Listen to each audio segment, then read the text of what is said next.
प्रश्न, निम्न रेखिक समीकरण युग्म को प्रतिस्थापन विधि से हल कीजिए। s माइनस टी बराबर 3, s बटे 3 प्लस टी बटे 2 बराबर 6। इस प्रश्न में हमें ये जो दो रेखिक समीकरण दिए हैं इनके युग्म को प्रतिस्थापन विधि से हल करना है। सबसे पहले हम ये जान लेते हैं कि प्रतिस्थापन विधि से समीकरण युग्म को किस प्रकार हल किया जाता है। जैसे हमारे पास में ये दो समीकरण हैं, इन दोनों समीकरणों में से हमें जो समीकरण छोटा लगेगा हम उस समीकरण को लेंगे और उसके बाद में उसका टेम्परेरी मान निकालेंगे। एस या टी जो भी समीकरण में वेरिएबल दिया हो उसका टेम्परेरी मान निकालेंगे। उसके बाद में उस मान को हम उस समीकरण में रखेंगे जिसका प्रयोग हमने अभी तक नहीं किया है, और इस तरह से हल करके हम एस और टी और जो भी समीकरण में वेरिएबल रहेगा उसका हम मान निकालेंगे और इस तरह से हमारा समीकरण युग्म हल हो जाएगा। ठीक है, तो हम इस प्रश्न को हल करने के लिए लिखेंगे हल दिया है रेखिक समीकरण युग्म, और उसके बाद में ये जो दोनों समीकरण दिए हैं इन दोनों को लिख लेंगे और उसके बाद में पहले वाले समीकरण को नाम दे देंगे समीकरण नंबर 1 और दूसरे वाले समीकरण को नाम दे देंगे समीकरण नंबर 2। अब हम इन दोनों में से जो समीकरण हमें छोटा लगेगा उसको हम लेंगे, ठीक है, और उससे एस या टी का टेम्परेरी मान निकालेंगे। तो देखो यहाँ पर इन दोनों समीकरणों में से कौन सा समीकरण हमें छोटा लग रहा है, आसान लग रहा है। तो देखो यहाँ पर इसके बटे में तो 2 3 अलग अलग संख्या है। ये पहला वाला समीकरण हमें आसान लग रहा है, छोटा लग रहा है, तो हम इस पहले वाले समीकरण को लेंगे, ठीक है, और उससे s या t का मान निकालेंगे। और इसके लिए हम लिखेंगे अब समीकरण 1 से, और उसके बाद में समीकरण 1 को लिख लेंगे। अब यहाँ से हमें s या t का टेम्परेरी मान निकालना है। तो देखो जरा, हमें किसका मान निकालना आसान है, दोनों में से किसी का भी हम निकाल सकते हैं। ठीक है, यहाँ पर t चूंकि माइनस का है ना, तो फिर उसको बदलना भी पड़ेगा चिन्ह को। तो क्या करते हैं, हम t को उधर ले जाते, तो s का मान यहाँ से निकालना आसान है, तो s का मान निकाल लेते हैं। तो s को इधर ही रहने दे, बाकी सबको उधर भेज देंगे, तो इससे s का टेम्परेरी मान मिल जाएगा। तो ये s इधर ही रहेगा, बराबर का चिन्ह है, ये 3 अपनी जगह पर है। t को बराबर के चिन्ह के इधर लाएंगे, इधर ये माइनस का है, चिन्ह के इधर आएगा, बराबर के चिन्ह के इधर, तो प्लस का हो जाएगा। ठीक है, इस तरह से ये s का टेम्परेरी मान हमें मिल गया। इसको हम नाम दे देंगे समीकरण नंबर 3। अब हमने s का ये जो टेम्परेरी मान निकाला है, इस मान को हम उस समीकरण में रखेंगे जिसका प्रयोग हमने अभी तक नहीं किया है।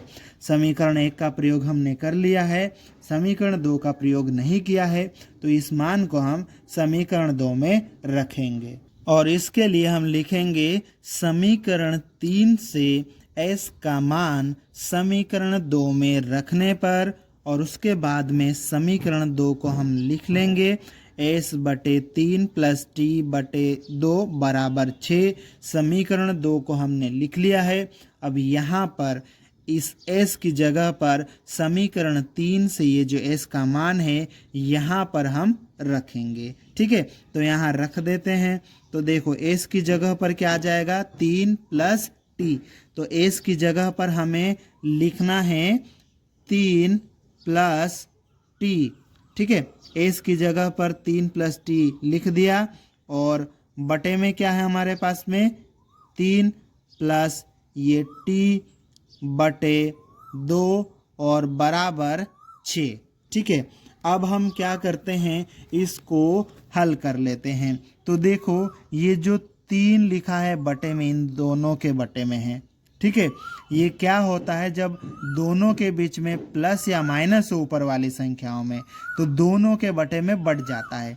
तो ये जो 3 है ना, इस 3 के बटे में भी चले जाएगा, 3 के बटे में 3 चले जाएगा, और इस t के बटे में भी 3 चले जाएगा।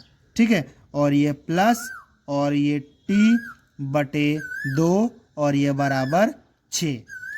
3/3, 3 में 3 से हम भाग देंगे तो कितना आएगा, 3 में 3 से हम भाग देंगे तो यहाँ पर आ जाएगा 1, या यूँ कहो कि 3 से 3 कट जाएगा एक बार में, ठीक है, और ये 3 से 3 एक बार में कट जाएगा, 1/1 कितना आ जाएगा, 1 आ जाएगा, ठीक है, और ये प्लस और ये t/3 प्लस ये t/2 बराबर 6।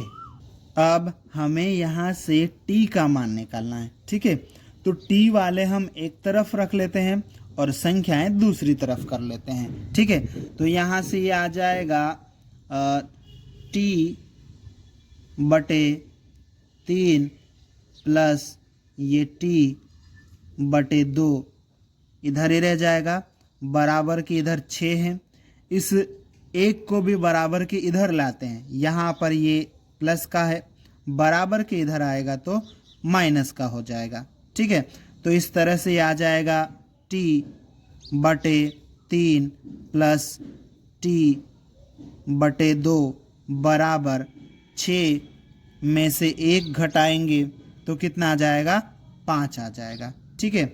अब यहाँ से हमें t का मान निकालना है, इन दोनों के बटे में अलग अलग संख्याएं हैं तो यहाँ पर हमें एलसीएम लेना पड़ेगा, ठीक है, यहाँ छोटी छोटी संख्याएं हैं, इसका एक साधारण सा तरीका है हल करने का।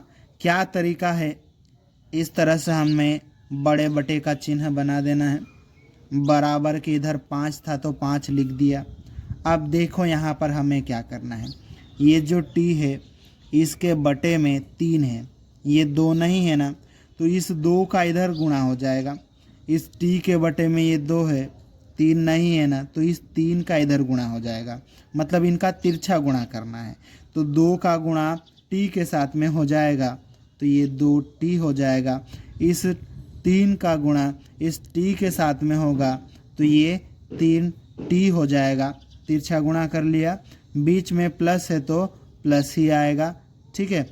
अब आगे बटे में क्या लिखा जाएगा, बटे में ये जो बटे वाली दोनों संख्याएं हैं 3 और 2, इन दोनों का आपस में गुणा करके लिखा जाएगा, ठीक है, तो ये 3 और 2 का गुणा कर देंगे हम, ठीक है। अब आगे इसको हल करते हैं, ये 2t प्लस 3t कितना हो जाएगा, ये 5t हो जाएगा, ठीक है, और इस पूरे के बटे में 3 गुणित 2 कितना आ जाएगा, 6 आ जाएगा, और बराबर ये 5 है, ठीक है। यहाँ से हमें t का मान निकालना है, ठीक है, तो ये t के पहले जो बटे में है ना 6, इसको बराबर के उधर भेजो तो t 5t बराबर कितना आ जाएगा यहाँ पे 5, ठीक है, और ये 6 जो है बटे में इधर आएगा तो गुणा में आ जाएगा, ठीक है।